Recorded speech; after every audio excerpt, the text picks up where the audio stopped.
Krishna.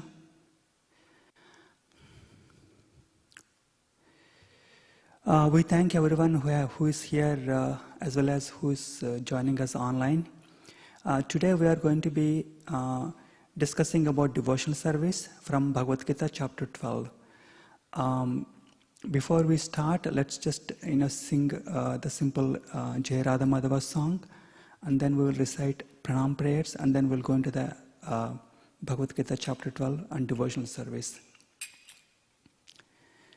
Jaya Radha Madhava Kunja Vihari, Jaya Radha Madhava Kunja Vihari,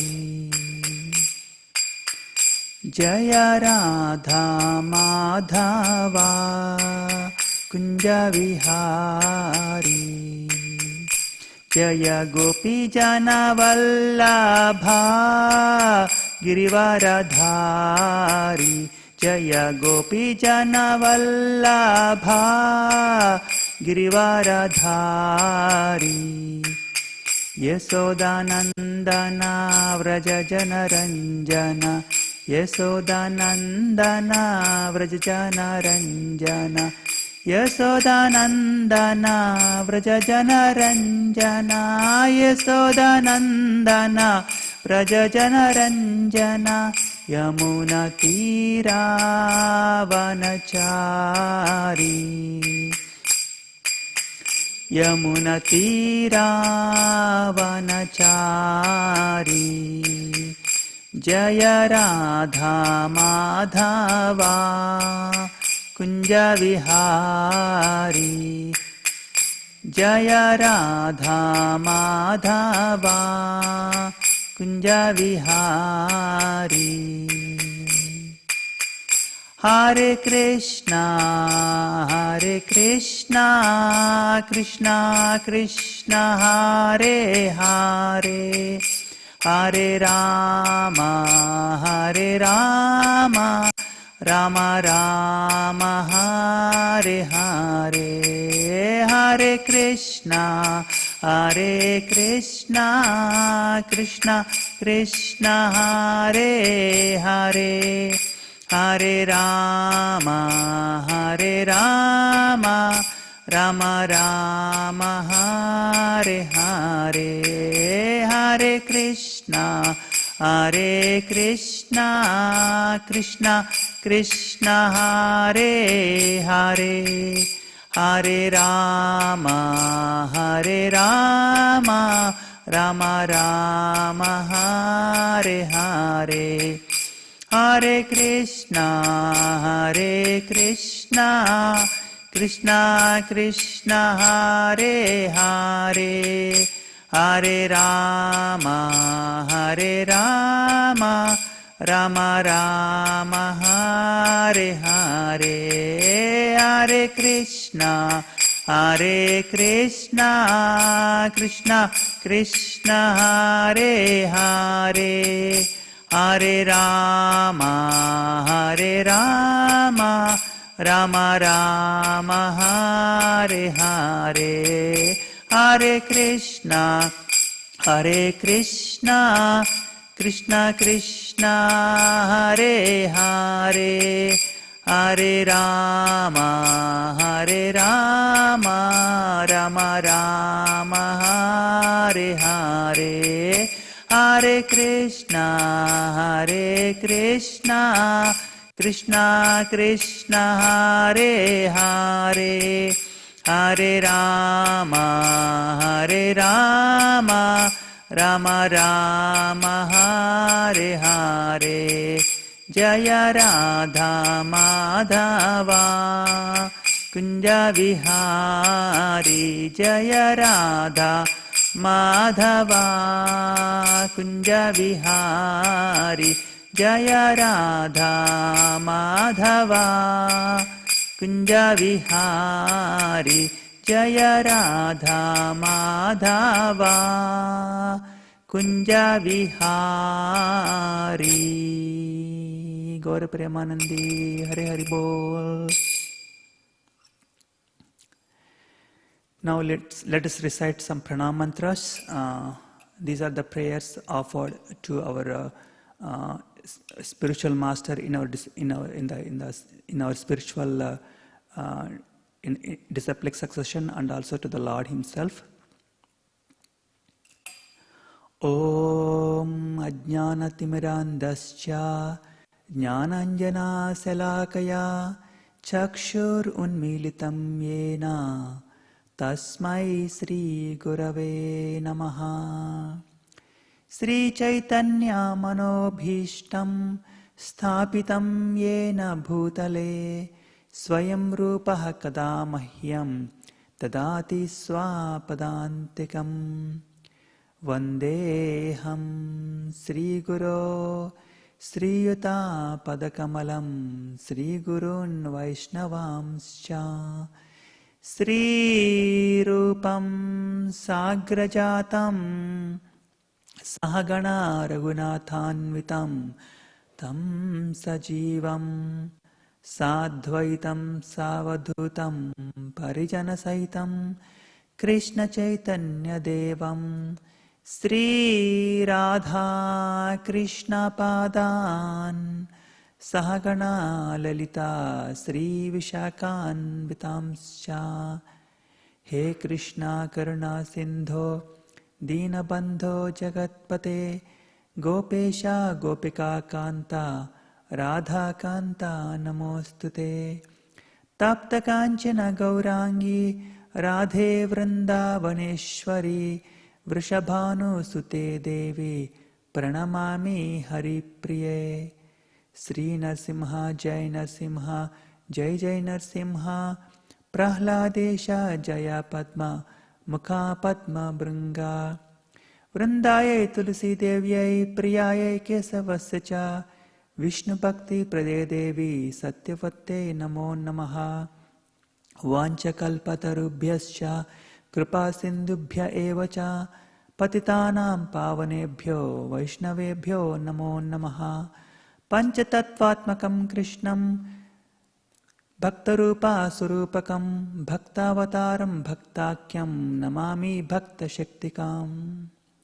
Jai Sri Krishna Chaitanya Prabhu Nityananda Sri Advaita Gadadhara Srivasadi Gaura Bhakta Vrinda. Hare Krishna Krishna Krishna Hare Hare Hare Rama Rama Rama Hare Hare.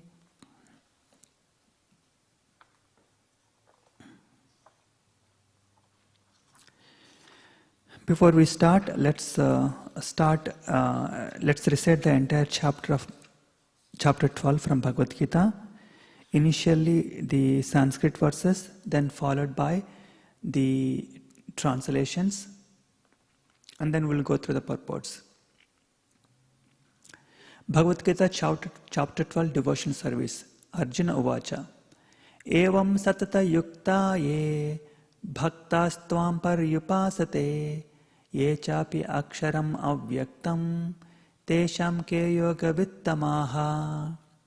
Sri Bhagavan Uvacha Maya Vesya Mano Ye Mam Nitya Yukta Upasate Sraddhaya Parayopetas Teme Yukta Tamamataha. Yetvaksharam Anirdesyam Avyaktam Paryupasate Sarvatrakam Achintyam Cha Kutastam Achalam Dhruvam Sanniyam Yendriya Gramam Sarvatra Samabuddhayaha Te Prapnuvanti Mameva Sarvabhuta Hite Rataha. Kleso Adhikatarastesham Avyakta Sakta Chetasam Avyakta Hi Gatir Dukham Dehavadbhir Avapyate. Yetu Sarvani Karmani Mai Sanyasya Matparaha Ananyenaiva Yogena Mam Dhyayanta Upasate. Tesham Aham Samudharta Murti Samsara Sagarat Bhavami Nachirat Partha Mayya Visita Chetasam. Mayyeva Mana Adhatsva Mayi Buddhim Nivesaya Nivasishyasi Mayyeva Ata Urdham Na Samsayaha. Ata Chittam Samadhatum Na Siknoshi Mai Sthiram Abhyasa Yoge Na Tato mam ichchaptam dhananjaya. Abhyasepi asamarthosi matkarma paramo bhava madartham api karmani kurvan siddhim avapsasi. Athaitad api asaktosi kartum madhyogam asritaha sarva karma phalatyagam tatah kuru yatatmavan. Sreyo hi jnanam abhyasaj jnanadhyanam visishyate dhyanat karma phalatyagas tyagachantir anantaram. Adveshta sarva bhutanam maitraha karna evacha nirmamo nirahankaraha samadukka sukakshami. Santushtah satatam yogi yatatma dhudanischayah mayyarpita mano buddhir yomadbhakta same priyaha. Yasmanno dvajate loko lokanno dvajate chayaha harsha marsha bhayo dvegair mukto yah sachame priyaha.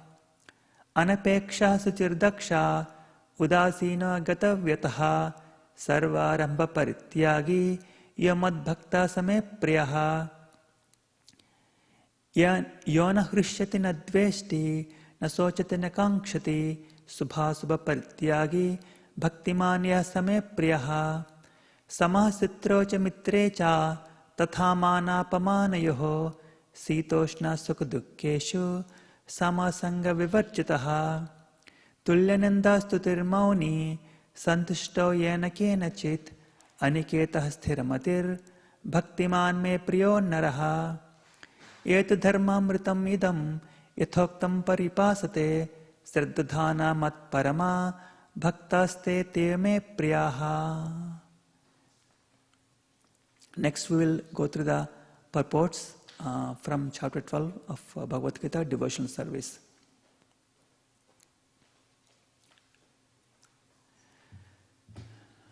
Text number 1. Arjuna inquired, which are considered to be more perfect, those who are always properly engaged in your devotional service, or those who worship the impersonal Brahman, the unmanifested? The Supreme Personality of Godhead said, those who fix their minds on my personal form and are always engaged in worshipping me with great and transcendental faith are considered by me to be most perfect. But those who fully worship the unmanifested, that which lies beyond the perception of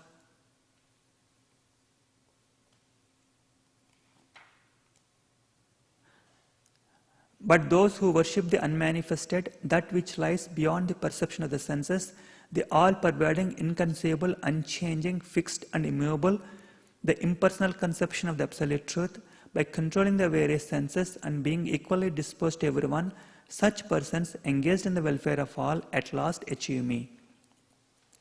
For those whose minds are attached to the unmanifested impersonal feature of the Supreme, advancement is very troublesome. To make progress in the discipline is always difficult for those who are embodied. But those who worship me, giving up all their activities unto me, and being devoted to me without deviation, engaged in devotional service and always meditating upon me, having fixed their minds upon me, O son of Pratha, for them I am the swift deliverer from the ocean of birth and death. My dear Arjuna, just fix your mind upon me, the Supreme Personality of Godhead, and engage all your intelligence in me. Thus you will live in me always without a doubt. My dear Arjuna, O winner of wealth, if you cannot fix your mind upon me without deviation, then follow the regulative principles of Bhakti Yoga. In this way, develop a desire to attain me. If you cannot practice the regulations of Bhakti Yoga, then just try to work for me, because by working for me, you will come to the perfect stage. If, however, you are unable to work in this consciousness of me, then try to act giving up all results of your work and try to be self-situated. If you cannot take to this practice, then engage yourself in the cultivation of knowledge. Better than knowledge, however, is meditation, and better than meditation is renunciation of the fruits of action. For by such renunciation, one can attain peace of mind. One who is not envious but is a kind friend to all living entities, who does not think himself a proprietor and is free from false ego, who is equal in both happiness and distress, who is tolerant, always satisfied, self-controlled and engaged in devotional service with determination, his mind and intelligence fixed on me, Such a devotee of mine is very dear to me. He by whom no one is put into difficulty and who is not disturbed by anyone, who is equipoised in happiness and distress, fear and anxiety, is very dear to me. My devotee who is not dependent on the ordinary course of activities, who is pure, expert, without cares, free from all pains and not striving for some result, is very dear to me. One who neither rejoices nor grieves, who neither laments nor desires, and who renounces both auspicious and inauspicious things, such a devotee is very dear to me. One who is equal to friends and enemies, who is equipoised in honor and dishonor, heat and cold, happiness and distress, fame and infamy, who is always free from contaminating association, always silent and satisfied with anything, who doesn't care for any residence, who is fixed in knowledge and who is engaged in devotional service, such a person is very dear to me. Those who follow this imperishable path of devotional service and who completely engage themselves with faith, making me the supreme goal, are very, very dear to me. So that ends the translations of Bhagavad Gita chapter 12. Today we are discussing about devotional service from Bhagavad Gita chapter 12. What we are going to do now is we'll go through the purports, and it's going to be an interactive discussion. We'll go through the purports and stop at many places while reading and share the comments and realizations, and also have the questions answered.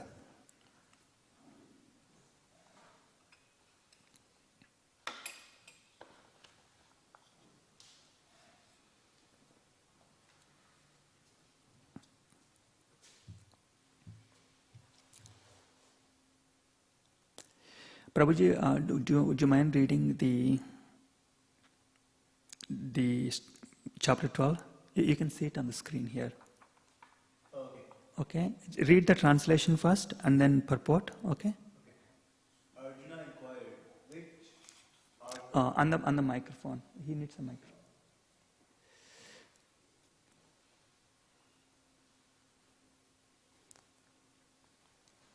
Arjuna inquired, which are considered to be more perfect, those who are always properly engaged in your devotional service, or those who worship the impersonal Brahman, the unmanifested? Purport. Krishna has now explained about the personal, the impersonal, and the universal, and has described all kinds of devotees and yogis. Generally, the transcendentalists can be divided into two classes. One is impersonalist and the other is personalist. The personalist devotee engages himself with all energy in the service of the Supreme Lord. The impersonalist also engages himself not directly in the service of Krishna, but in meditation on the impersonal Brahman, the unmanifested. We find in this chapter that of the different processes for realization of the absolute truth, Bhakti Yoga, devotional service is the highest. If one at all desires to have the association of the Supreme Personality of Godhead, then he must take to devotional service. Those who worship the Supreme Lord directly by devotional service are called personalists. Those who engage themselves in meditation on the impersonal Brahman are called impersonalists. Arjuna is here questioning which position is better. There are different ways to realize the absolute truth, but Krishna indicates in this chapter that Bhakti Yoga or devotional service to Him is the highest of all. It is the most direct and it is the easiest means for association with the Godhead. In the second chapter of Bhagavad Gita, the Supreme Lord explained that a living entity is not the material body. He is a spiritual spark. And the absolute truth is the spiritual whole. In the seventh chapter, he spoke of the living entity as being part and parcel of the Supreme Whole and recommended that he transfer his attention fully to the whole. Then again in the 8th chapter, it was said that anyone who thinks of Krishna at the time of quitting his body is at once transferred to the spiritual sky, to the abode of Krishna. And at the end of the 6th chapter, the Lord clearly said that of all yogis, one who always thinks of Krishna within himself is considered the most perfect. So, in every chapter, the conclusion has been that one should be attached to the personal form of Krishna, for that is the highest spiritual realization. Just let's stop here for a moment, and I just want to check whether everyone is listening or not. What is Arjuna's question? Arjuna asked, which is better, personal service or impersonal meditation on the Brahman? Correct. And okay, so Mataji, would you mind reading the next few paragraphs?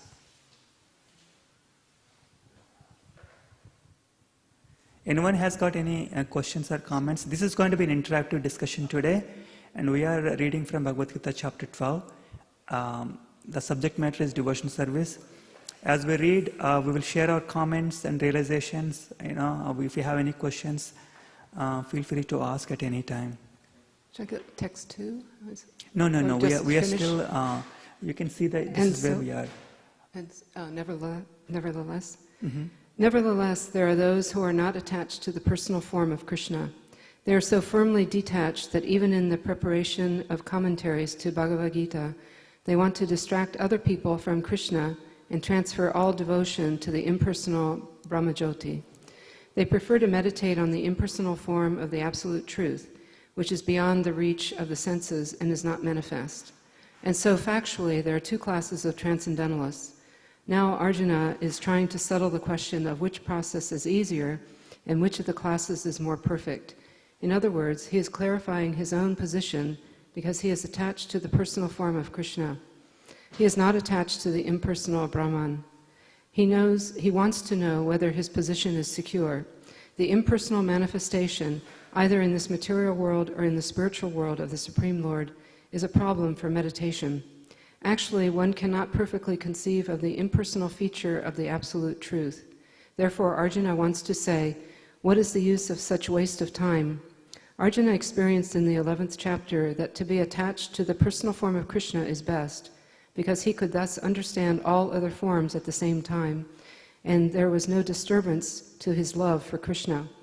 This important question asked of Krishna by Arjuna will clarify the distinction between the impersonal and personal conceptions of the Absolute Truth.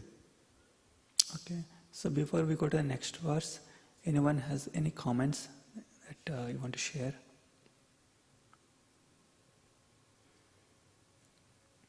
Why is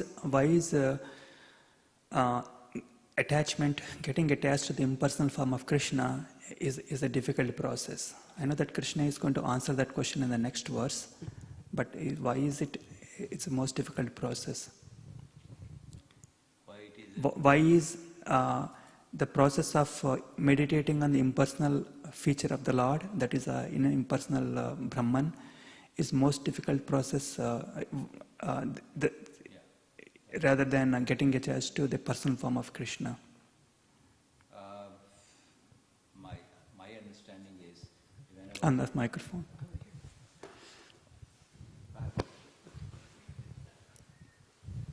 my understanding about that is impersonal. Whenever you are going towards impersonal form, you get some ego, and that ego pulls everything down. When you start thinking, I did it. And in the personal form, you are in love with Lord Krishna, and there is no question of having an ego. Good point. Anyone else have other comments? Well, it doesn't say it here specifically, but also with the impersonalists, it's a merging with Brahma, becoming one with Brahma. Whereas it makes it difficult to do service from that perspective. So with the personal form, it allows us to do service to Krishna. Yes, very nice points. Anything you have, Prabhuji? Okay. I've got one comment here. In impersonal form, you are serving the world. It is also a form of Lord Krishna, but it is a asatya form. It's an untrue truth form. So it is nothing wrong in it. Only the thing which pinches me or most of the people is the the amount of effort you have to get into to the realization is pretty high here. Correct. Yes, on impersonal, the impersonal form of the absolute truth, it's very difficult to get success in that path. There are many reasons. One reason is that, first of all, there is nothing concrete for us to meditate on. It is just a vague thing, especially in the age of Kali. We need something, some object to meditate on. And the second thing is that when we are following the process of impersonalism, we have to depend on our own strength, and then we have a limited intelligence and limited lifetime, and on our own strength, it's very, very difficult to realize absolute truth. And we have seen that in previous ages, people would meditate for thousands and thousands and thousands of years, and still they cannot achieve success. If you go to the higher worlds, even above Swargaloka, they are just meditating and meditating and meditating. It's a very, very tough process. Thousands and millions of years they have to meditate, and still it's difficult to get success. But even if someone is successful, because he has to succeed on his own effort, whereas in the personalism, we get help from Krishna. And then we take one step and he takes 10 steps towards us. Because of the help we get from Krishna, we can make progress very quickly. And that we can witness even in our own lives. How much time it would have taken even for us to come to the point of where we are, following the process of personalism versus impersonalism. It's very, very difficult to make progress with personalism. And even after there's so much labor and so much, also they have to follow so much penance, and they have to strictly control their senses. It's not easy to control the senses, but they have to strictly control their senses, what they eat, the way they live. They have to do tapasya very strictly for a long time, thousands and millions of years. And then at last, if at all they are fortunate, then on their own effort, they may be able to reach the Brahmajyoti platform. But even after reaching there, that position is still not secure, because there is no activity there. And the soul is, by nature, he wants to be engaged in some activity. Brahmajyoti is like the place where there is no misery there. But the absence, I think there is some small echo. The absence of misery is actually taken as happiness in Brahmajyoti. Because there is no misery there, that is taken as happiness. So that is the happiness that they get. So happiness in Brahmajyoti is still millions of times greater than what is available here in this world, because there is no misery there. But there is no actual happiness either, because it's like in this world is compared to all negative numbers, and going to Brahmajyoti is like you have reached zero. But then there is nothing positive there. I have a comment on this. The Atma itself is full of bliss, and it is not that it is zero. It is not zero. It is a bliss in itself, and the problem. And say, for example, if we take with an example that will be a little better, Mahatma Buddha. Buddha did lots of tapasya. It was not easy, and 99% failed. Only he was the only one who was able to succeed in doing this thing. And in the end also, when he did all this tapasya, afterwards, in the end, he was tired. He was about to die. And then he was sitting under a tree because he was true seeker. That was the whole thing required in the impersonal Brahman. You have to be true seeker. There should not be any small mistake in being truthful. So he was sitting there, he was a true seeker.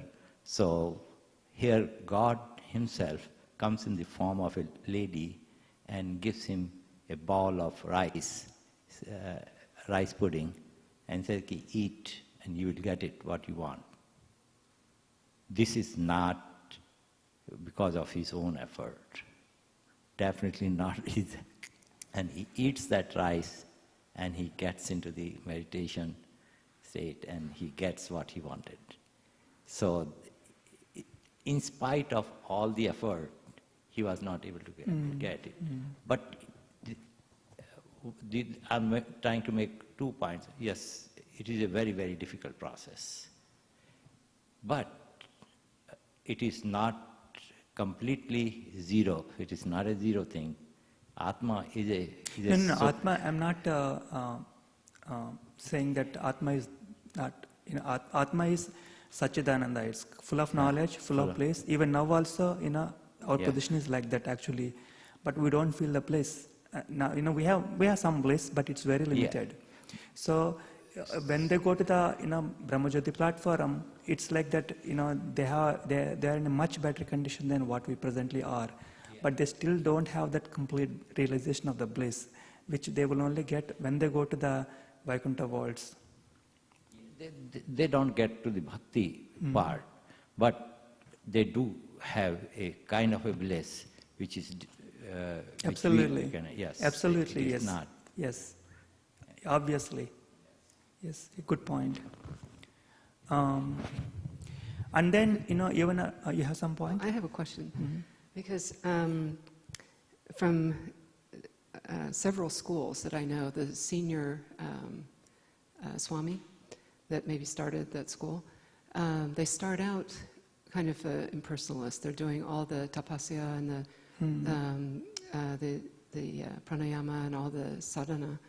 But the ultimate, from what I've read and what I've experienced in meeting certain ones, the ultimate, it's not a goal, but the ultimate, their realization is bhakti, and it's in their writings. So even though they're known publicly maybe as like so-called impersonalists, they actually have written books saying that actually the ultimate goal is bhakti, is the pure love.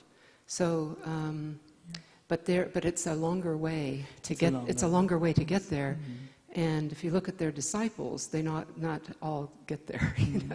So it's very difficult because the path of impersonalism, if we practice it, especially for a long time, then that practice itself becomes an obstacle to seek the path of bhakti, because you just can't give up that idea that you are one with the Lord. It will be very, very difficult to give up that idea, and that idea will block that person from truly attaining bhakti. So, and Prabhupada says in one of his purports that the path of impersonalism is thus a problem to the soul in the beginning as well as also in the end, because in the end he cannot give up that idea, although he may know that bhakti is higher, but he cannot give up this idea. It becomes a bottleneck. Okay, thank you. Okay. Any points, Prabhuji? You have something to say? He starts with an ego that I will be able to do it. That's the wrong starting assumption. And once you solve the equation, and with the wrong assumption, I don't know where will you get. And that's one point. And even when he gets into the end, there are riddhi siddhis come, and there is so many things are there to make him fall down. So it is correct. Yeah. And also, in the case of personalism, we get some help from Krishna when when the chances of fall down is there for everyone, but we get help from Krishna, and He is there to protect us when we are falling down. But impersonalists, they are more or less on their own strength. Although there could be examples where they may get help from Krishna, but they'll be rare. In general, they have to stay on their own strength, which is. Sorry. Yeah. I have another question. So, would you consider, for example, some swamis who pray to Divine Mother? Would you consider them also impersonalists? They're not doing it. They're not doing it from their ego. They're doing it saying that everything that they, whatever is in their life, is from Divine Mother, which is kind of an aspect of Krishna. Correct? So, in that sense, would you still consider them impersonalists? It depends upon what is in their heart. If they're if in their heart of hearts they have this belief that ultimate truth is impersonal, and will simply merge there, and that's the end of that is ultimate truth, then they are impersonalist. Although externally they may exhibit the qualities of praying to the God or praying to the Divine Mother and doing some things there, but if in their heart of the heart, if they have that belief, then they are impersonalist. Thank you. Yes. I've got also one point here. See, whenever Divine Mother is Durga, and it is when we say Satchidanand, it is only one part of the three. Anand is not there. So they do get the power, all the power, they get the realization, but the Anand is still missing. Even Divine Mother, herself misses the Anand. Good point. So how, Good point. Okay. Okay, now let's go to the second verse. And Prabhuji, would you mind reading the translation and purport of the second verse?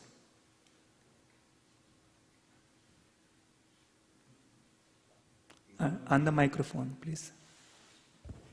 Not the verse, just the translation and the purport. Verse number 2 of 12th chapter. Sorry. Yes.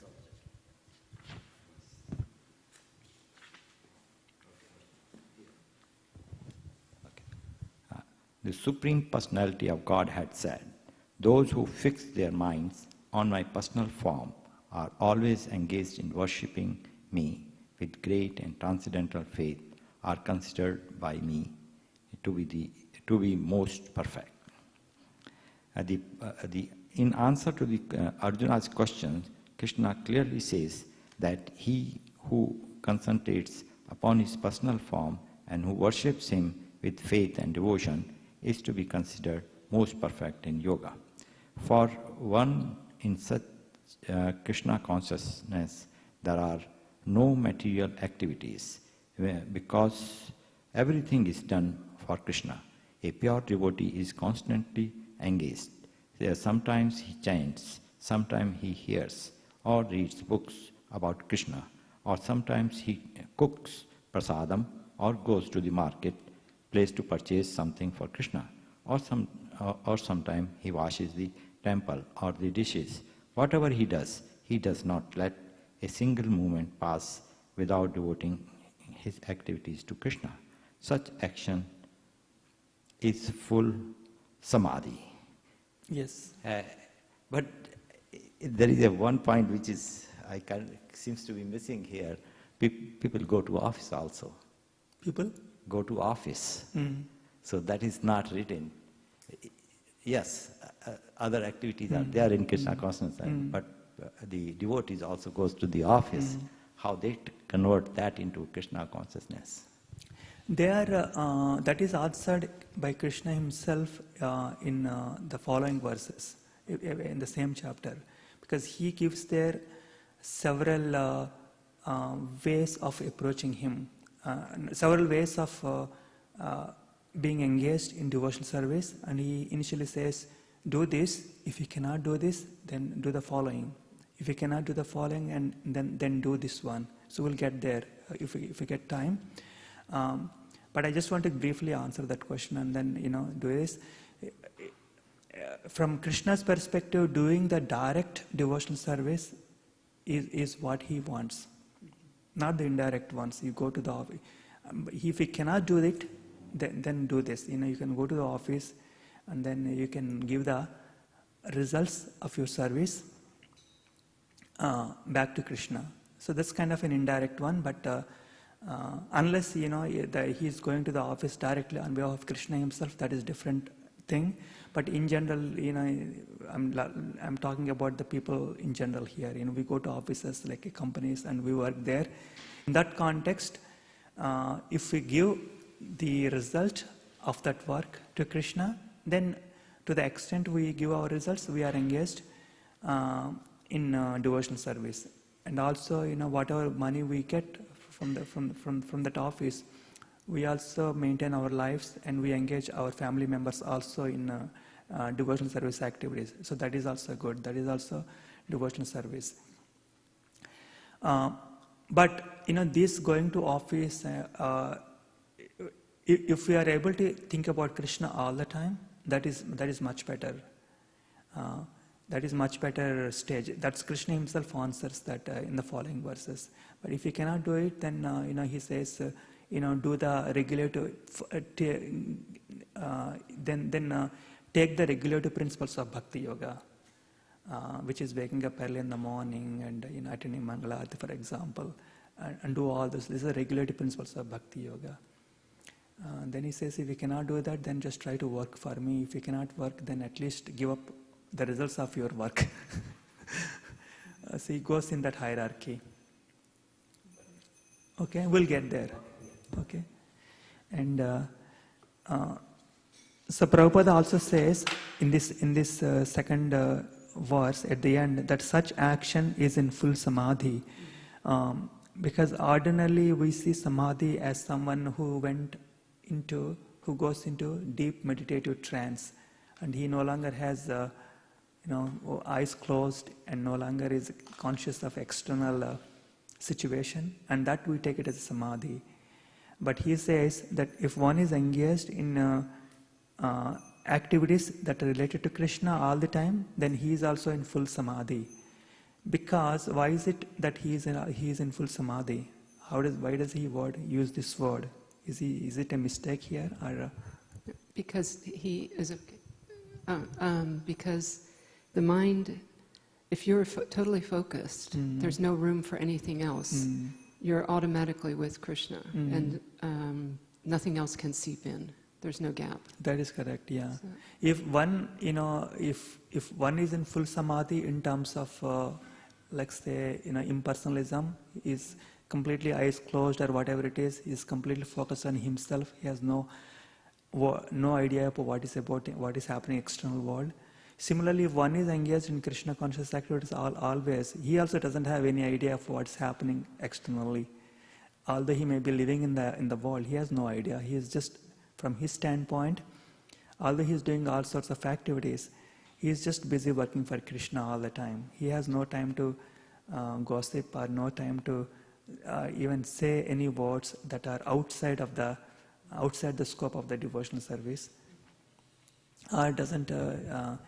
So in that way, this is also in full samadhi, and this samadhi is much more easier for us to attain than the samadhi samadhi that impersonalist can reach. That's very, very difficult for us to attain. And it's also once there are glimpses, there are different levels of samadhi, and even though you reach certain levels, it's very difficult to maintain it. So you have peak experiences in samadhi, different types of samadhi, and then you gradually, or sometimes suddenly, but usually gradually, it kind of wears off, and you're back in the mundane world. And then it's like, and then you've already seen, you already know what it's like, and so it's like you're always thirsty and always drinking water, but your thirst is never quenched, and so you're always trying to get back to those peak experiences, So I think in this way it's a little more practical. That's correct, yeah. Because normally at other ashrams you just have karma yoga, you know, you do your cleaning and everything. But for most practitioners, they're not one with it, you know. So I think this one is more practical in the sense that it gives somebody something to do in exchange for the mundane activity. Correct, So, correct. Yes. yeah. Good point. Good point. I seems to not in tune with Prabhupada, and I'll give you my way of thinking. Samadhi, even bhakti, I think 99.9% of the people in our ISKCON center, they are not, they are doing those things, but they are not 100% devoted to Lord Krishna. Being a 100% devotion, that's a very high state. But yes, they are doing it. They still have anger. They still have shortcomings. It's a very good method of doing it, but it is not a samadhi state. The second thing is, before you get 100% devotion to Lord Krishna, you also have to go through the riddhi and siddhis. It is not a joke to be 100% devoted to Lord Krishna. When you get to that riddhi and siddhi, they give you trouble, but the thing is, Lord Krishna helps you, so he overcomes those riddhi siddhis very quickly. But the path is the same, and he becomes rather, he gets the anand also, while the impersonal people don't get the anand. That's this thing. So I don't kind of fully agree with samadhi word, but that's fine. No, you are actually, it's not that, Prabhupada is differing from what you said. He also means the same thing, really. Sometimes when we say that once who chants Krishna once goes back to Godhead, even it's written in Puranas, but we can say we don't agree with it because we see so many persons chanting Krishna and they don't go. But it depends upon our way of looking at it. It is not talking about once who chants the Krishna, who chants once Krishna goes back immediately. He chants Krishna means his journey has begun, and from that point, he will get a chance, and his journey will go on, and eventually he will go back to Godhead, something like that. The books are written to communicate. The intention of this is, what if I read it, what do I get it? I get that, oh, samadhi is a very easy thing. That's the attitude I get from this world. And that is why I'm disagreeing. Yeah, this is a great path. I personally like it. I personally follow it. So I'm not agreeing with the path. This is a path. This is not a samadhi state. Samadhi state, when, say, Tulsidas got samadhi, he's a person who says, a dead person, get up, and he gets up. Those are very high people.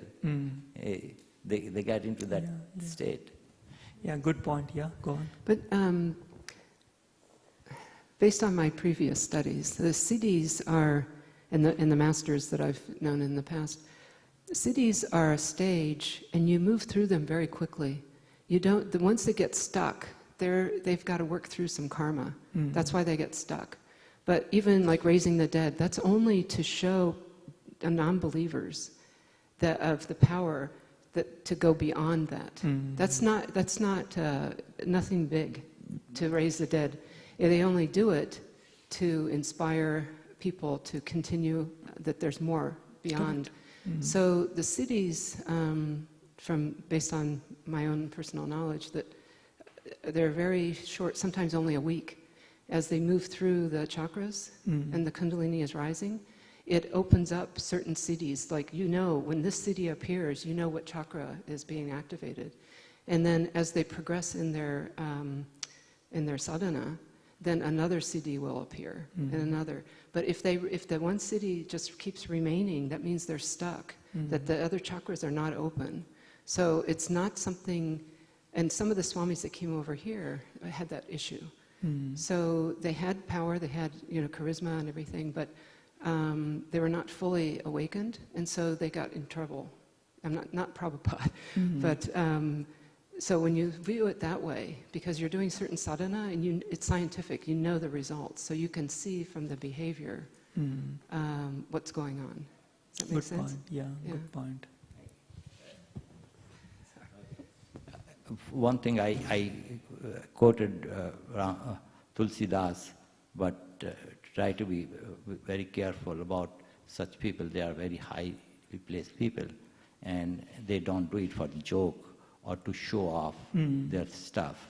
It was the Lord Rama's desire that he shows that charisma, because what happened is there was a dead person going, and his wife was crying, and then she was very devoted to Tulsidas, so she touches the legs. He says, ki, Sobhagyavati ho, means you have lots of children. And then he starts crying, how can I have children without my husband? Now he was bound with his words. So he said, ki, this is God. He said, ki, this is the wish of the God, Lord Rama. I can't, so that is why my words came out, otherwise it won't come out like that. Absolutely, yeah. So he has to do it. So there is no ego there at all, zero, absolutely zero. It is the Lord Krishna wants to expose him to the public that he is not an ordinary person, because so that people can follow him. Correct. So, yeah. Yes. But we're talking about two different things here, though. We're not. I wasn't referring to Krishna in what I said. So. Okay. Yeah. Yeah. I think there is no disagreement here. It's just we are just commenting on different planes, but there is no disagreement. So let's move on to the text 3 and 4. And can you read, Mataji? Translation and purport. But those who fully worship the unmanifested, that which lies beyond the perception of the senses, the all-pervading, inconceivable, unchanging, fixed and immovable, the impersonal conception of the absolute truth, by controlling the various senses and being equally disposed to everyone, such persons, engaged in the welfare of all, at last achieve me. Purport. Those who do not directly worship the Supreme Godhead, Krishna, but who attempt to achieve the same goal by an indirect process, also ultimately achieve the same goal, Sri Krishna. After many births, the man of wisdom seeks refuge in me, knowing that Vasudeva is all. When a person comes to full knowledge after many births, he surrenders unto Lord Krishna. If one approaches the Godhead by the method mentioned in this verse, he has to control the senses, render service to everyone, and engage in the welfare of all beings. It is inferred that one has to approach Lord Krishna, otherwise there is no perfect realization. Often there is much penance involved before one fully surrenders unto him. In order to perceive the Supersoul within the individual soul, one has to cease the sensual activities of seeing, hearing, tasting, working, etc. Then one comes to understand that the Supreme Soul is present everywhere. Realizing this, one envies no living entity. He sees no difference between man and animal because he sees soul only, not the outer covering. But for the common man, this method of impersonal realization is very difficult. I think we already talked about this already. Okay, so we can go, unless anyone has comments, we can go to the next verse. You can read, Prabhuji, next verse, translation and purport. For those whose minds are attached to the unmanifested, impersonal feature of the Supreme, advancement is very troublesome. To make progress in that discipline is always difficult for those who are embodied. The group of transcendentalists who follow the path of the inconceivable, unmanifested, impersonal feature of the Supreme Lord are called Jnani Yogis. And persons who are full Krishna conscious, engaged in the devotional service to the Lord are called Bhakti Yogis. Now, here the difference between Jnana Yogis, Jnana Yoga and Bhakti Yoga is definitely expressed. The process of Jnana Yoga, although ultimately bringing one to the same goal, is very troublesome.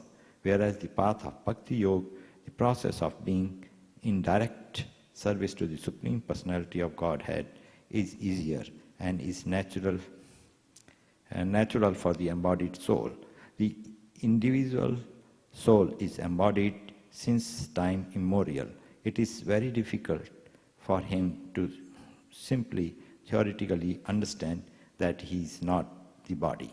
Therefore, Bhakti Yogis accept the deity of Krishna as worshipable because there is some bodily conception fixed in his mind, which can thus be applied. Of course, worship of the Supreme Personality of Godhead in his form within temple is not an idol worship. This is an evidence of Vedic literature that worship may be sagun or nirgun of the Supreme possessing, not possessing attributes. Worship of deity in the temple is sagun worship.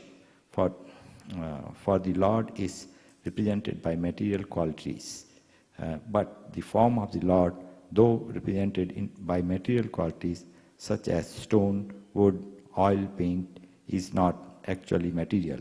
This is the absolute nature of the Supreme Lord. Okay, just let us just stop, pause here for a little moment. So are there any examples where the Lord actually reciprocated as a person from the form of a deity? There are many examples. Okay, can you say one? Shakshi Bhagwan, when the Brahman was talking to the Lord Krishna, he was talking to the deity, but the deity smiled and spoke. Okay, and you have any? Actually, I was thinking of the deities in the temple. So they're very powerful, and they're beyond what we see. I mean, what we're seeing. Have you realized, or have you ever had any reciprocation from them? Yeah. Okay. So, I'm sure many devotees have that experience where the deity is reciprocating with them, although they may appear like small things and they may not like to share with others. And that experience of getting reciprocation from the deity actually strengthens his faith, his or her faith on Krishna, and with that he's able to make further advancement, and that is very, very crucial and really helps one to make advancement fast. At least in my life, I have seen many instances where the deities reciprocate, although I am not able to share those experiences. And not only that, they also give knowledge from within, right? They teach him because he is present, as an antaratma, and it's very powerful that the messages they give from within. But whereas with impersonalism, it's very, very difficult because they do not have those exchanges which are only for bhakti yogis.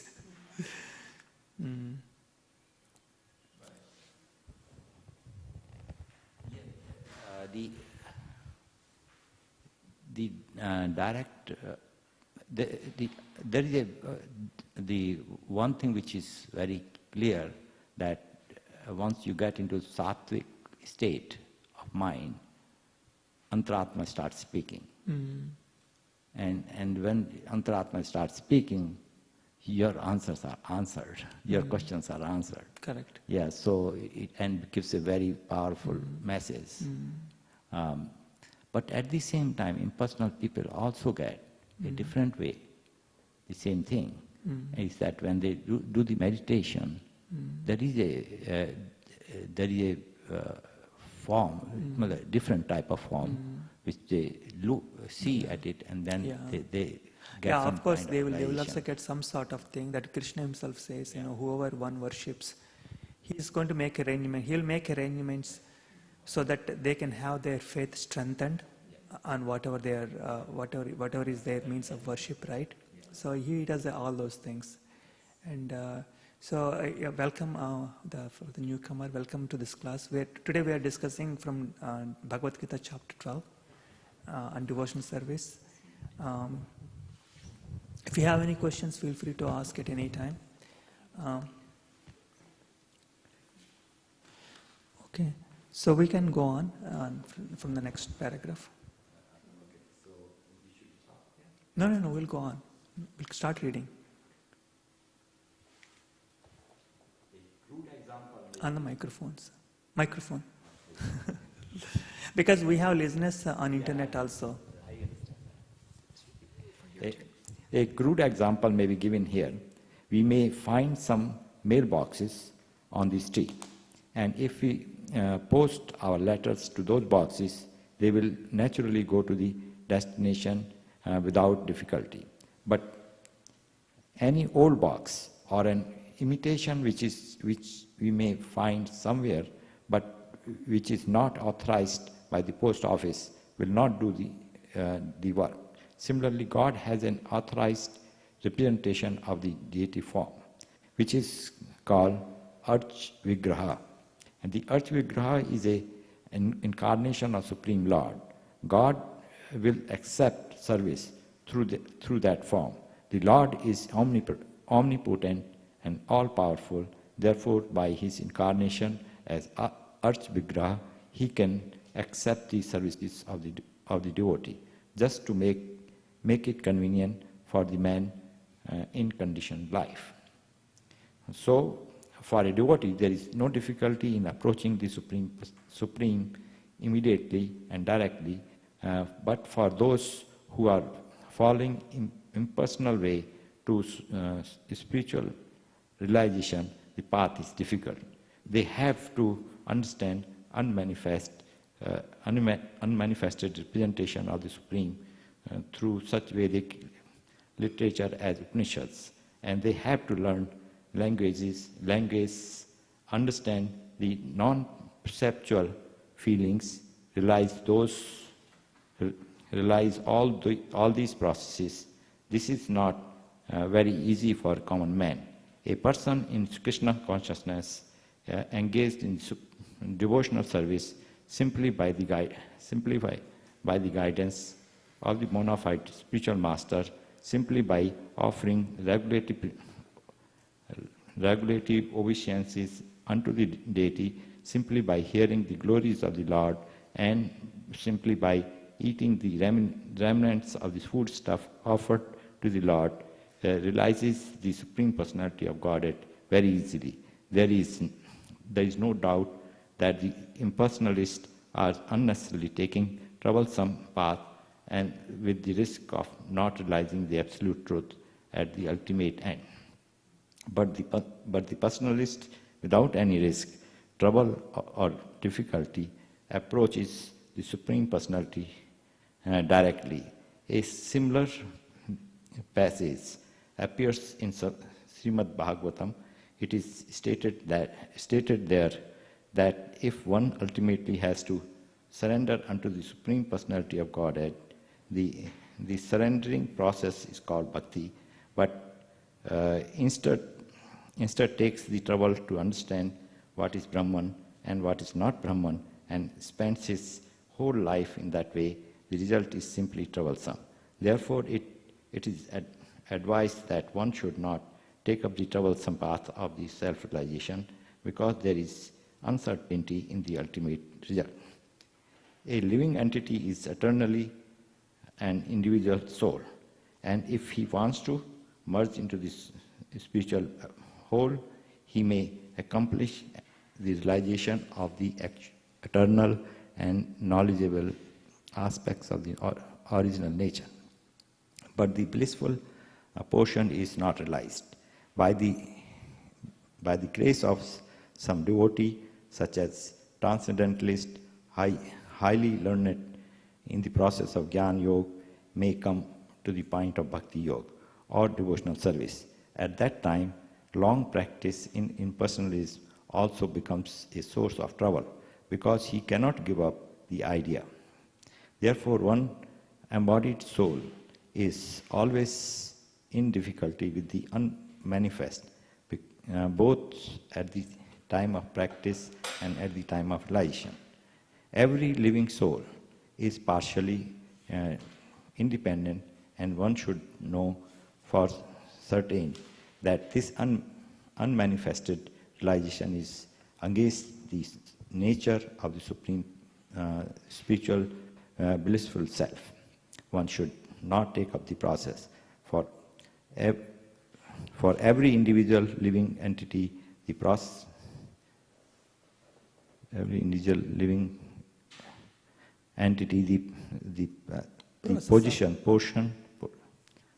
process of Krishna consciousness, which entails full engagement in devotional service. There is the danger of turning to atheism.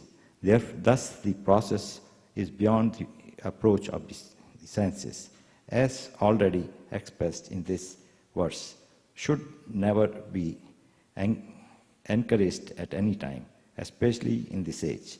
It is not advised by Lord Krishna. Okay. So that makes it very clear here that Lord Krishna himself is not recommending this process of getting into impersonal Brahman process. Anyone has got any more comments? I've got a question. Okay. I've got a question. And the question is, if this is so clear, why people turn to impersonalism? There is a higher population which take the path of impersonalism than the personalism. Yes, because why are we all here in the first place in this material world? There are billions and billions of living entities are here. Why are we all here? The reason why we are here is we turned our face away from Krishna. That is the original reason why we are all here.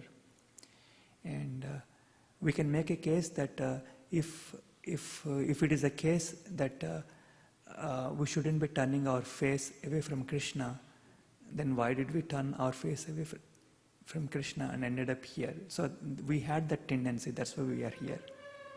And we should understand that we are very, very unfortunate, those who are here in this world, in this material world, because we turned our face away from Krishna. And it's going to take some time for each and every living entity to again get to the point of turning his face or her face towards Krishna. It's not easy. They have to go through long periods of time. And ultimately they have to get some mercy of a devotee also. Only then they will be able to understand. Because without the mercy of a devotee, one won't be able to, even if he studies all the books, he won't be able to understand it. He just reads the book, but it doesn't get into his heart, the message. So he has to get the association and mercy of a pure devotee. He has to hear from him, and then he gets the message really.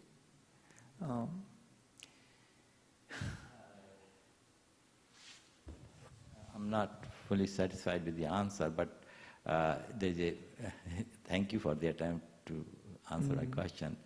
The one thing which I have felt and seen with the people is when they get into meditation, they feel good. Meditation is a very happy state. And then they say, oh, this is nice, this is nice. So, No, not only that, not only in a meditation is being a happy state, because they like this idea of being one with the absolute truth, because that's really for impersonalist, that's really good. It looks very good because it puts them on the equal level as God, and I think that state comes very late in the yoga. I'm talking about why the public goes towards that direction. They don't worry about being one with the God. But no, they don't worry about it. But there are many impersonalists, right? There are more impersonalists than the personalists, and in the personalist, the process of surrendering to the God is stressed, and no one wants to. As conditioned souls, we are habituated to not surrender to anyone. We want to say that we are our own boss, really. And if we say you have to surrender to someone, one idea is surrender to someone, other idea is your own boss. And they will like this idea of being their own boss, really. Although externally they may surrender to Guru and all those things, they may do it, but internally what is in their heart, in the core of their hearts, the idea they have is they are their own boss, and they are the ultimate boss also. I think, may I say something too? So on a more elementary level with the yoga, a lot of people have a very stressful life.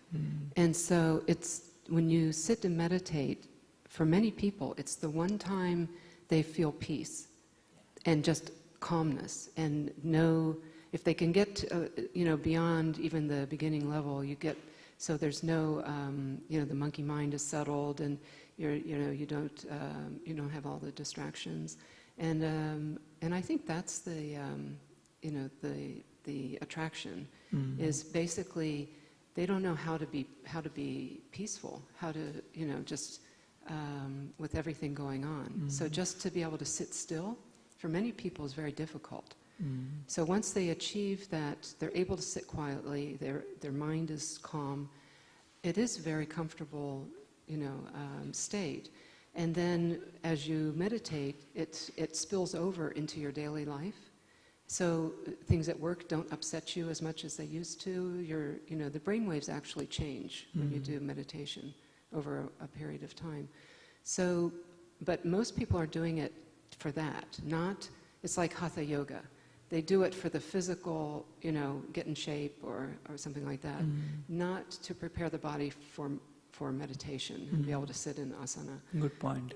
So from the people I know anyway, a lot of it, God never even comes up. You know what I mean? It's not even impersonalist. It's like it's before impersonalist, But it's basically that fundamental, state. And most people are very happy just to have that peace and a calm mind.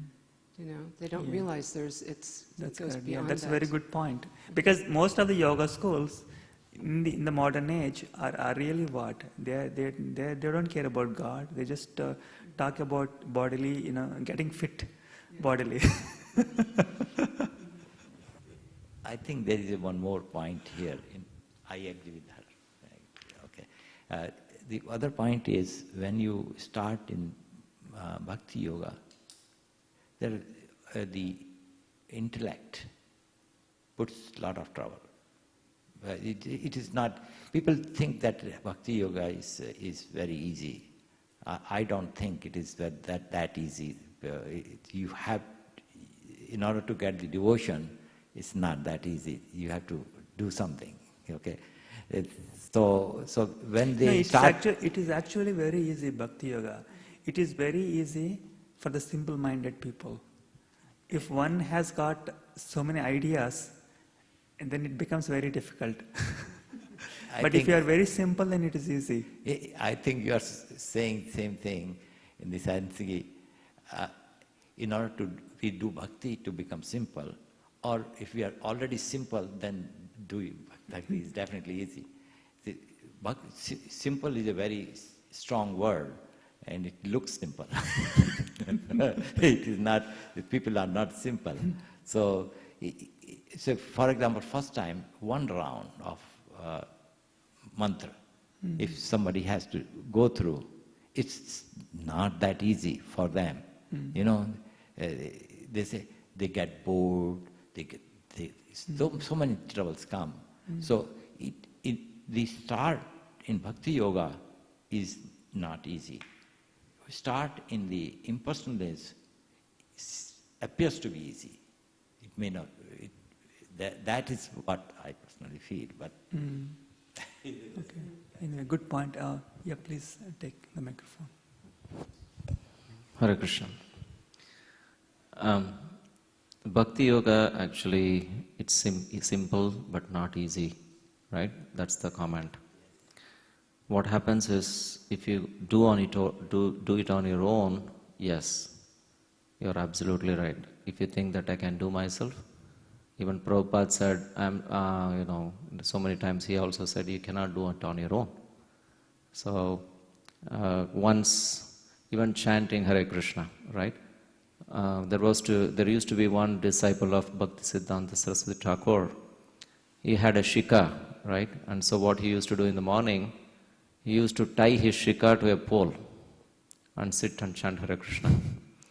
And Bhaktisiddhanta Saraswati comes and asks, why? What happened to you? Why are you tying up? Every time I chant my rounds, I sleep. So this is to avoid, so that whenever I fall asleep, make my head down, that shikha will pull my head so that I'll be awake. And that's why, and then Bhaktisiddhanta Saraswati said, you don't have to do this. The best way you can get the taste of chanting is to serve the devotees of Krishna. So what will happen initially, everybody has faced this situation. So the easiest way, when we have the sadhu sangha, then the strength will come from the sadhu sangha. Right? And then automatically, once Lokanath Swami Maharaj had given this example, when people go to Kumbh Mela, okay, enter in the Kumbh Mela, Ganges, and then no matter what, you'll go inside and dip in the Ganges, and then you figure out, oh my God, there are thousands of people, how do I get out from there? Right? And then if you think about, I want to get out also, you cannot get out. Right? That's how the Bhakti Yoga Sadhu Sangha is. When you are an association, if you think I want to get out of this, I don't want also, it will not permit you to go. So it's like Krishna conscious, taking that is like that. So association, even though you want or not, if you are in the association, it automatically takes you there. So that will give the strength for devotion service. Yes, very good point. Yeah, any? Okay. So we'll go through the next verses, because some of these verses I like very much. But can you read, Prabhuji, if you don't mind? Read the translation and the purport. We are reading from Bhagavad Gita chapter 12, titled Devotional Service. But those who worship me, giving all their activities unto me, and being devoted to me without deviation, engaged in devotional service, and always meditating upon me, having fixed their minds upon me, O son of Pratha, for them I am the swift deliverer from the ocean of birth and death. It is explicitly stated here that the devotees are very fortunate to be delivered very soon from material existence by the Lord. In pure devotional service, one comes to the realization that God is great and that the individual soul is subordinate to Him. His duty is to render service to the Lord, and if he does not, then he will render service to Maya. As stated before, the Supreme Lord can be appreciated only by devotional service. Therefore, one should be fully devoted. One should fix his mind fully on Krishna in order to achieve Him. One should work only for Krishna.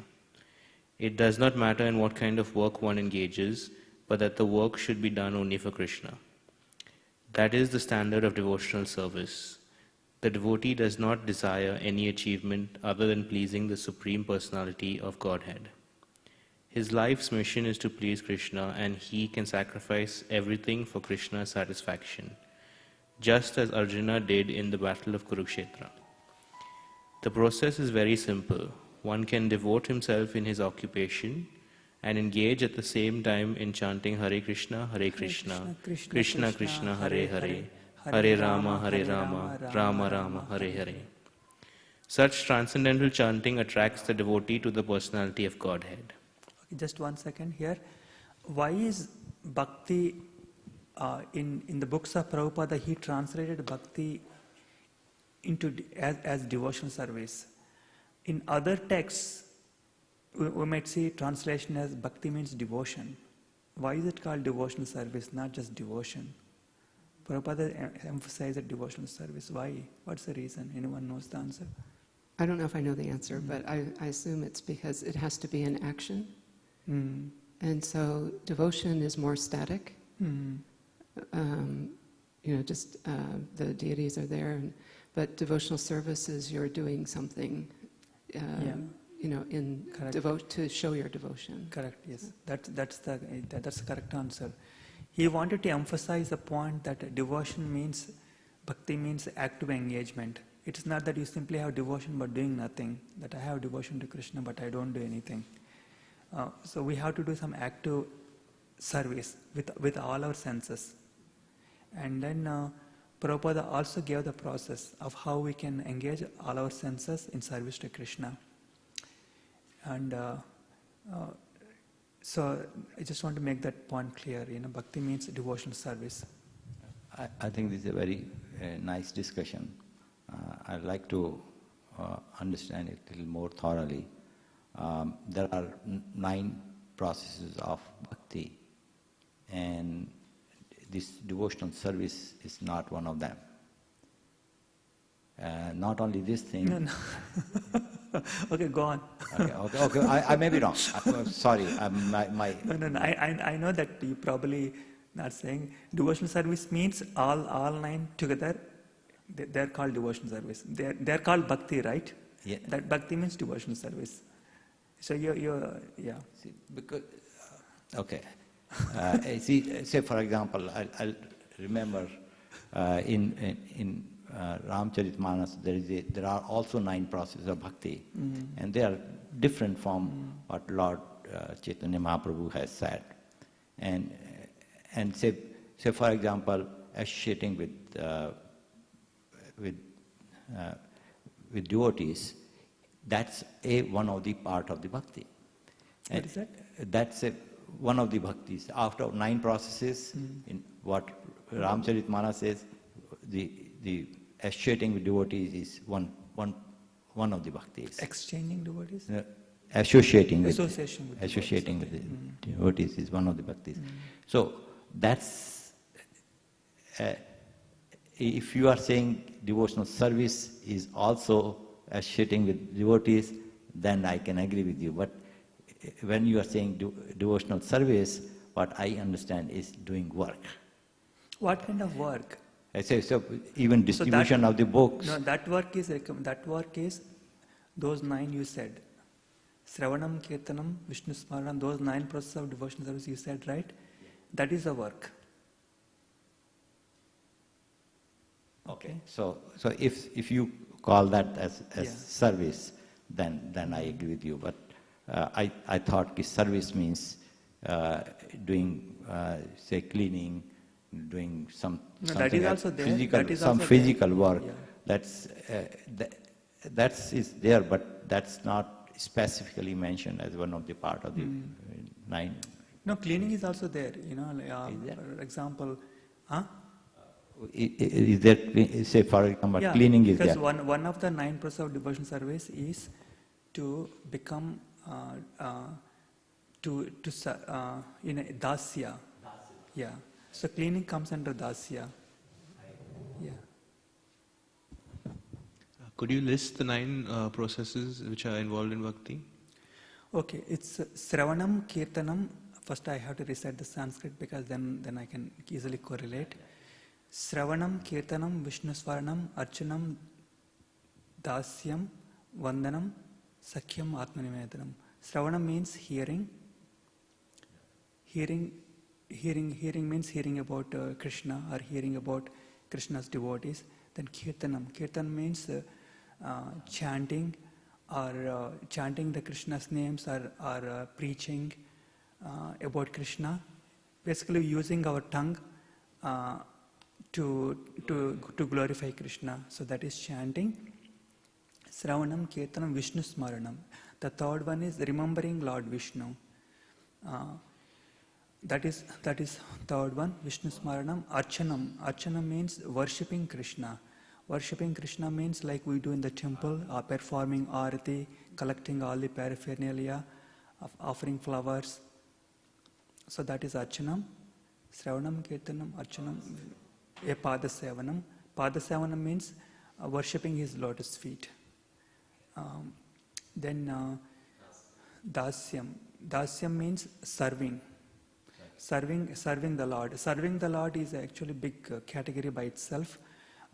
Like for example, cooking for Krishna, to offer food to Krishna, cleaning his temple, and going out to do some work for Krishna, such as buying some things for Krishna, and all those things they come under Dasyam.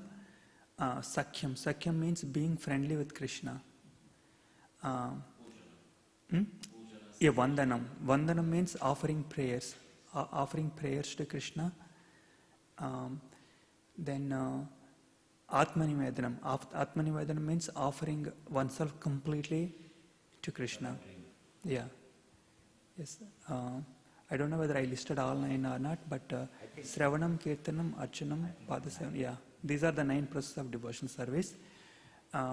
If one has any attachment, just by following even one of them, one can achieve complete success and go back to Godhead. Some persons, there are examples of devotees who have, one of them as a prominent means of worshipping the Lord, and then they got success, they achieved success. And some devotees follow multiple processes, and some follow all processes. But in the end, they will all they will all succeed, and they will go back to Godhead. I think it is better to have one process major, and others can be in the background. And I think I like to follow remembering Lord Krishna, but others can follow different processes. It depends upon the individual taste. Everyone has got a different tendency, and someone may have tendency to do dasya, like just doing work for Krishna. And someone, like for example, if you take Hanuman, he is in the mood of mainly dasya. He just works for Lord Ramchandra. And if you take the mood of Arjun, he is in the mood of being a friend to Krishna. So different devotees have got different moods. But why Prabhupada is emphasizing dasya bhava? No, he is not emphasizing dasya. You said devotional service. No, service doesn't mean just the dasya only. Devotional service includes all 9. Oh, okay. Yeah. So, see, the words are very important, okay? If you use a wrong word, then it conveys a wrong meaning. And I always thought devotional service means really working. So. Okay. Yeah, please go on. Anyone has any more comments? Okay, otherwise you can go on. Read, please read. The Supreme Lord herein promises that without delay he will deliver a pure devotee thus engaged from the ocean of material existence. Those who are advanced in the yoga practice can willfully transfer the soul to whatever planet they like by the yoga process, and others take the opportunity in various ways. But as far as the devotee is concerned, it is clearly stated here that the Lord himself takes him. The devotee does not need to wait to become very experienced in order to transfer himself to the spiritual sky. In the Vraha Purana, this verse appears. Nayami paramam sthanam अर्चिरादि गतिं विना गरुड स्कंधम आरोप्य यथेच्छम अनिवारितः. The purport of this verse is that a devotee does not need to practice Asthanya Yoga in order to transfer his soul to the spiritual planets. The responsibility is taken by the Supreme Lord Himself. He clearly states here that He Himself becomes the deliverer. A child is completely cared for by his parents, and thus his position is secure. Similarly, a devotee does not need to endeavor to transfer himself by yoga practice to the other planets. Rather, the Supreme Lord, by His great mercy, comes at once riding on His bird carrier Garuda, and at once delivers the devotee from material existence. Although a man who has fallen in the ocean may struggle very hard and may be very expert in swimming, he cannot save himself. But if someone comes and picks him up from the water, then he is easily rescued. Similarly, the Lord picks up the devotee from this material existence. One simply has to practice the easy process of Krishna consciousness and fully engage himself in devotional service. Any intelligent man should always prefer the process of devotional service to all other paths. In the Narayaniya, this is confirmed as follows. Yavai sadhana sampattihi पुरुषार्थ चतुष्टये तया विना तद आपनोति नरो नारायणाश्रयः. The purport of this verse is that one should not engage in the different processes of fruitative activity or cultivate knowledge by the mental speculative process. One who is devoted to the Supreme Personality can attain all the benefits derived from other yogic processes, speculation, rituals, sacrifices, charities, etc. That is the specific benediction of devotional service. Okay, so let's just pause here for a moment. There is a verse also in Bhagavad Gita where Lord Krishna says that one who is engaged in devotional service is not bereft of the results derived from performing sacrifices, doing charity, penance, and all kinds of activities. He says that simply by performing devotional service, one gains all these results and also goes back to Godhead. That is, we should not think that the one who is performing the devotional service is actually unable to get the results derived from charity or the results derived from good work. He gets all those results automatically, and he goes back to Godhead also finally. But isn't there overlap between what's mentioned here and devotional service itself? Isn't there? Overlap between ritual sacrifices, charities, and part of what is included in devotional service? If those activities are done for the sake of pleasing Krishna, then that is a devotional service. But if those activities are done simply to make advancement in their material condition, then it's like an indirect worship, but not a direct worship of Krishna. For example, one may do charity. For example, even these days also many people do charities, but their intention is that by doing charity, it's a good work, then they get a good result. Their purpose is not pleasing Krishna. Their purpose is to make to get some good advancement. So that is in that way it is not a devotional service in strict terms.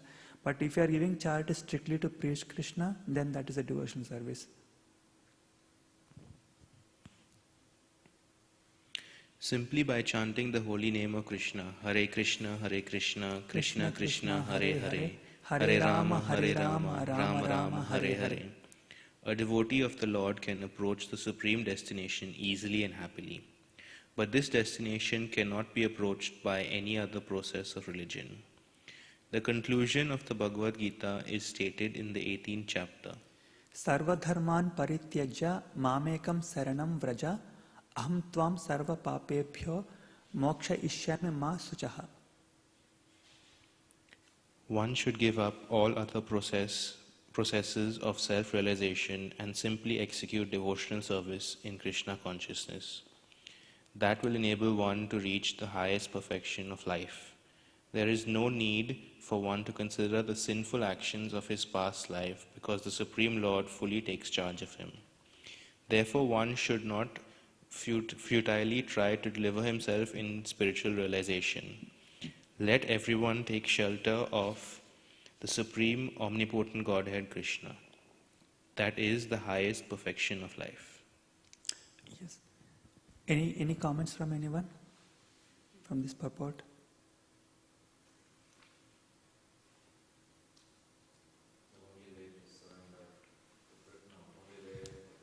A microphone. Yeah, for every book, if you can see, Bhagavad Gita ends with Sarvadharman Parityajya Mamekam Sharanam Vraja. Chaitanya Charitamrita ends with the cream, which is Sikshastakam, like that. So, the summum bonum of every scripture is to surrender to Krishna and know Krishna is the Supreme and Jivara Swarupaya Krishnara Nityadas. That's the conclusion. But as long as we come to that knowledge, we are saved. Otherwise, we will be, struggling in the cycle of birth and death. So one has to come to that point. Even though you would have heard this many times, but we are still, we are not able to understand that verse, right? So we may say, okay, this is the verse in Bhagavad Gita, Krishna said, and we need to do that. But as we know, even Dehinosmin, starting from Dehinosminata Dehe, it might be a basic, but still we are not there. So the most important thing is to surrender unto Krishna, and especially surrender unto spiritual master. He is the one. Surrender to Krishna means surrender to spiritual master. Yes. So many times we have seen surrender, take the shelter of the lotus feet of Krishna. So what does that mean? Engage in devotional service. So that's what I feel. Yeah, good point.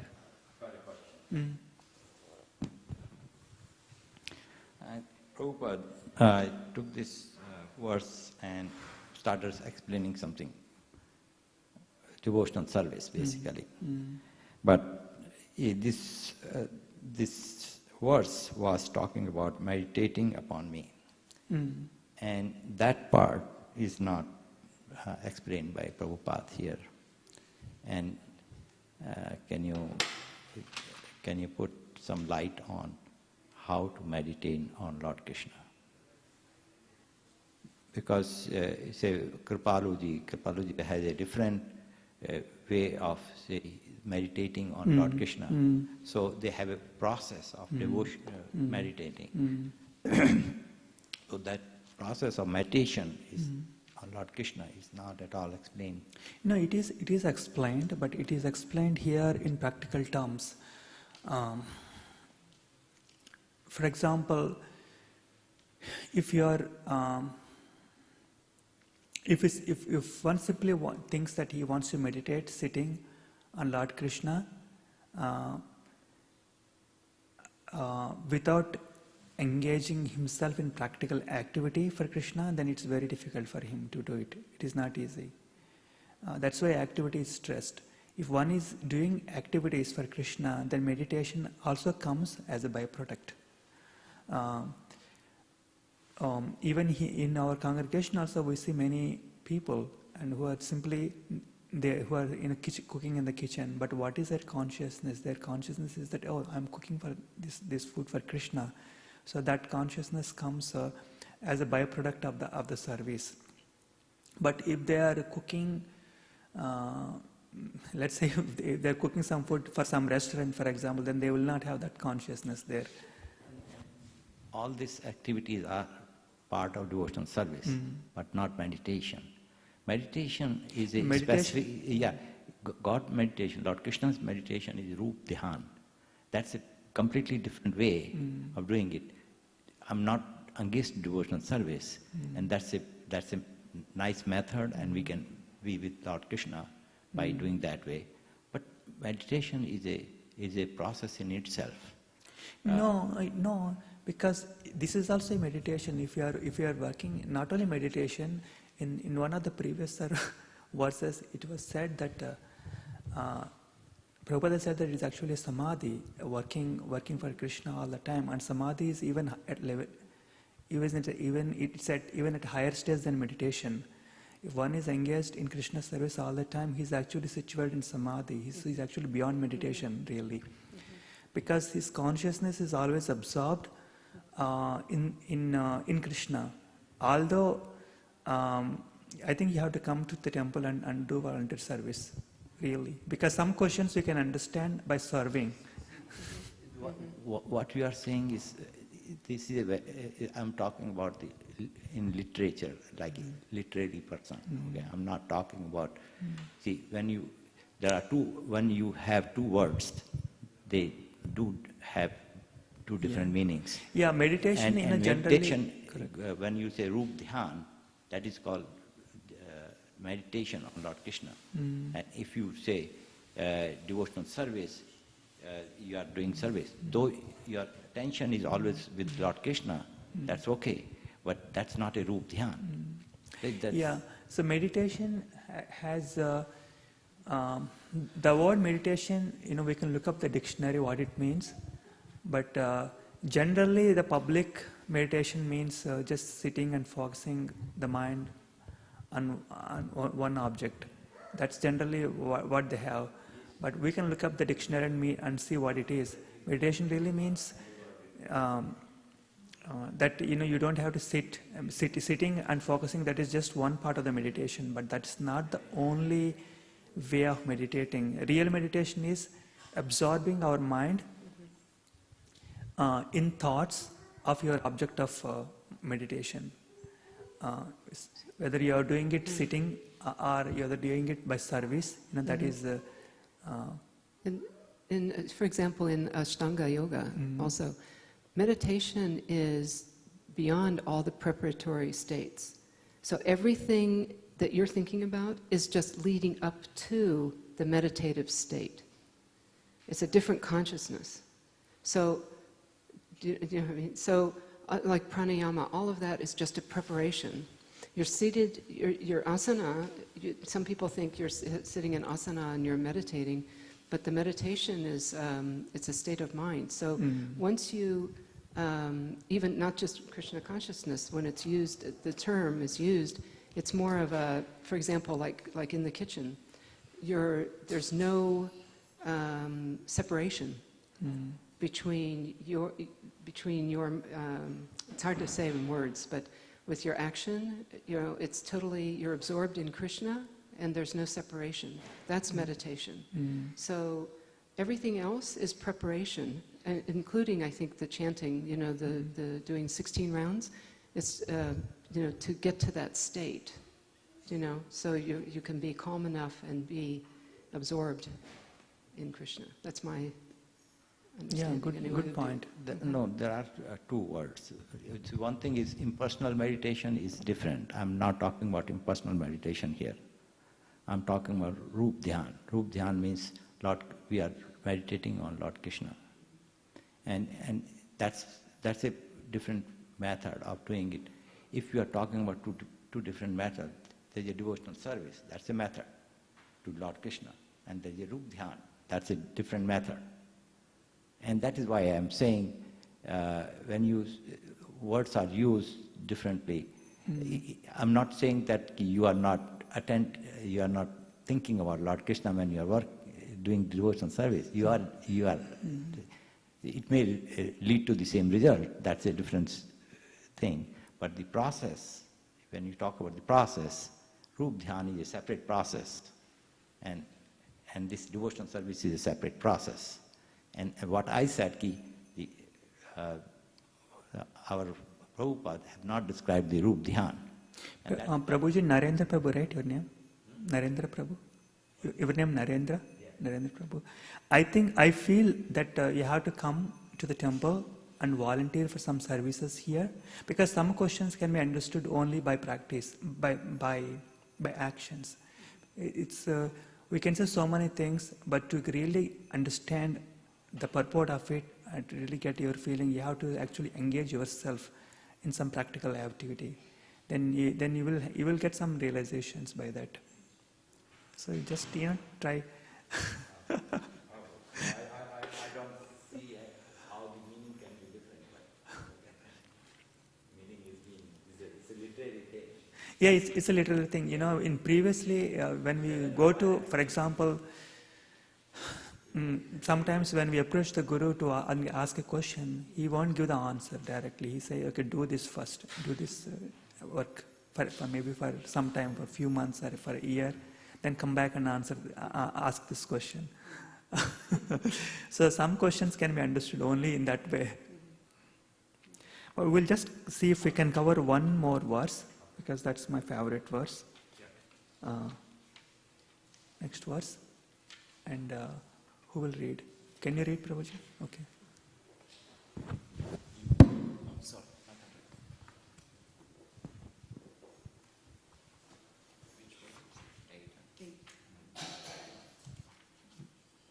Do I need to just read the? Read the translation followed by purport. Just fix our mind upon me, the Supreme Personality of Godhead, and engage all your intelligence in me. Thus you will live in me always without a doubt.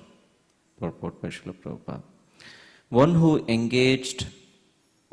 is engaged in Lord Krishna's devotion service lives in a direct relationship with Supreme Lord.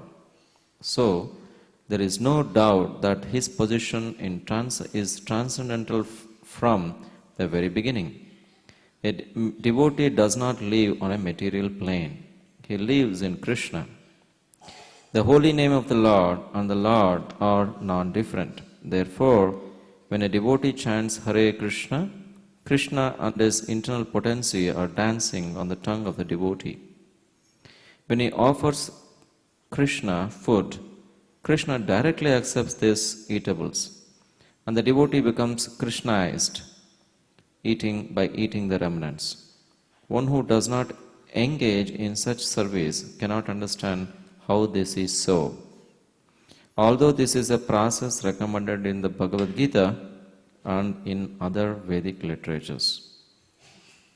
Okay, so here this point is also saying the same thing. One who does not engage in such service, that means he's simply hearing about it but actually not doing it, cannot understand how this is so. So I was coming to that point. Basically, Prabhupada gives an example, it's a story, but it's a real story, right? The Brahmin was meditating to how to serve Krishna. And so he brought the water from the Ganges. He did Abhishek for the deities. He dressed up the deities, and he wants to cook bhoga for Krishna. And then he offered that sweet rice, but it was too hot. And then he was thinking, maybe Krishna cannot take it. Let me see how much hot it is. So he put his finger in that, and then immediately that got burnt. And then he woke up from the meditation. And actually when he saw, the finger was really burnt. So that is meditation, right? So as you said, it is total absorption in Krishna. So consciousness, even though we are here, we are totally absorbed in Krishna. Wherever you are, you are totally absorbed in Krishna. So that's the real meditation. Correct. So that comes from the service. So as you said, what is the realization? It comes anything, just a mundane example. Today I'm doing a computer programming, right? And somehow I did my coding. End of the day, oh my God, where did I miss it? Suddenly you will realize, oh, you missed this. So that means you have more experience in that, you will realize. Correct. The same way, if you do more service and more service, this is not mundane. Krishna you are becoming Krishnaized slowly. And Krishna in the heart will give you that intelligence or give you that realization. Correct. Well said. Well said. Yes. These are the list of verses that in the beginning I was saying that Krishna gives a list of verses. You do this, if you cannot do this, then do the following. So this is the first one that Krishna is saying.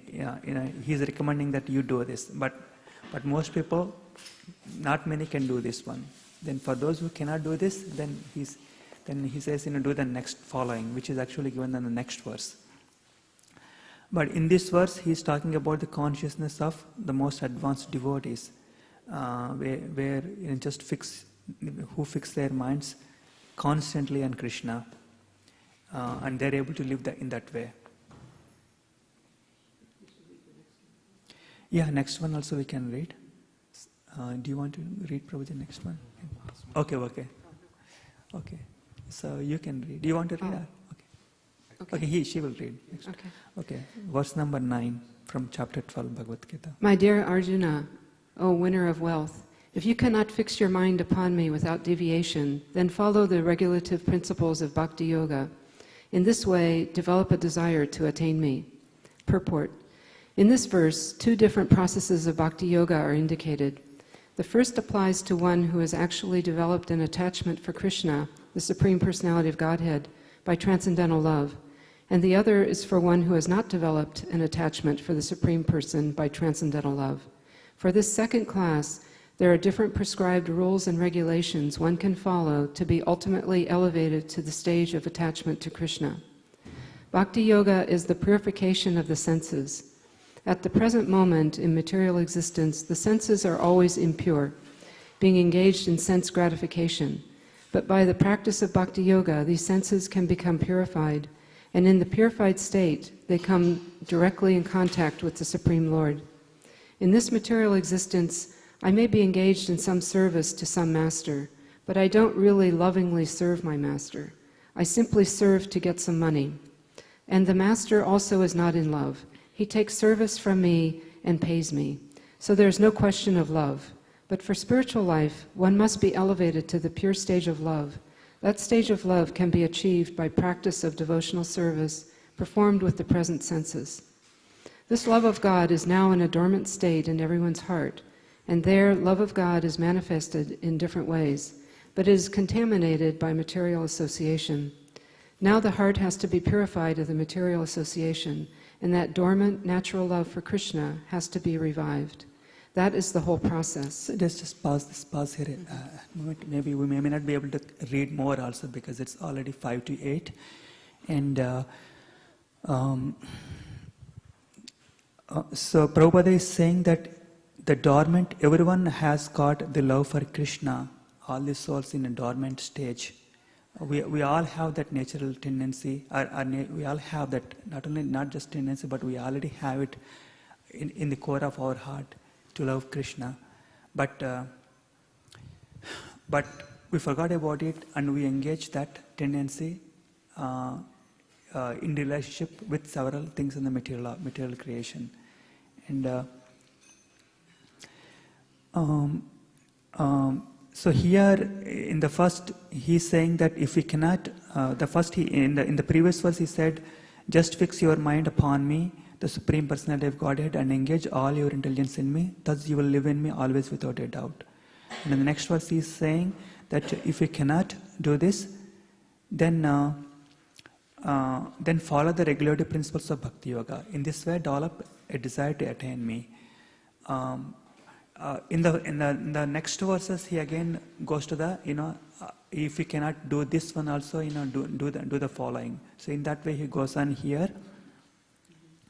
Why do we follow by following the regulative principles of Bhakti Yoga, we get a taste, actually a desire to attain Krishna. Although that is there in the dormant stage, it's not coming out. But if we practice it, the Bhakti Yoga, then we will that will come out slowly. What are some of the regulative principles of Bhakti Yoga that we can do?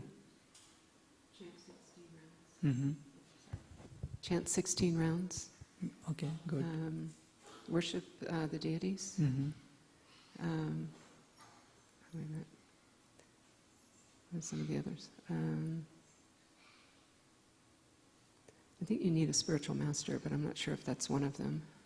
But That is find a also spiritual related. master. Yeah, we need a spiritual master Yeah. also, because one has to surrender to someone. We cannot say I surrender to Krishna, but I don't surrender to any human being. Right. One has to surrender to a person who is living currently. Then only you can say that you have actually surrendered to someone. If the person is not living and you just surrender, you just think that you have surrendered, they'll say, Narada Muni is my spiritual master. You can think like that. But that is not a surrender, because you will not get any humility out of surrendering, thinking that you are surrendering to someone who is not currently living. You have to surrender. Ultimately, one has to get into the habit of thinking that he is actually servant of everyone, really, everyone. If he has that Servant mentality. servant mentality, and then he is rightly situated. In fact, in every letters we write, emails we write, in the end we say, your servant, and then we say, right? And if we really have this consciousness that we are really servant at the time of writing that email or something, then we are actually in a liberated state, because that's a liberated state, being situated in the position of a servant to everyone.